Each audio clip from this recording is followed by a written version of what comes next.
കൂടി കേൾക്കുന്ന കുറേ പാട്ടുകളുടെ ഒരു രചയിതാവും അതും സംഗീതം പാടിയിട്ടുള്ള ഒരാളാണ്.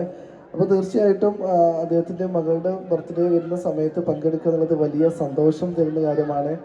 മാത്രമല്ല നമ്മൾ ആദ്യമായിട്ട് ഇന്നായിരിക്കും നേരിട്ട് കാണുന്നത് അല്ലേ? അപ്പോൾ അതിൻ്റെ ഫോണിലൂടെ മാത്രം സംസാരിക്കുന്നുള്ളായിരുന്നു, നേരിട്ട് കാണുന്നത് എന്നാണ്.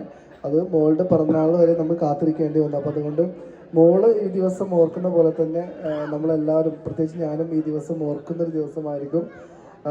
ഫാദറിനെ പോലെ തന്നെ ഉപ്പയുടെ അതേ മേഖലയിലേക്ക് തന്നെ മനോഹരമായ പാട്ടുകളിലൂടെ നമ്മളെ ഒരുപാട് സന്തോഷിപ്പിക്കാൻ മോൾക്ക് സാധിക്കട്ടെ എന്ന് ആത്മാർത്ഥമായിട്ട് പ്രാർത്ഥിക്കുകയാണ്.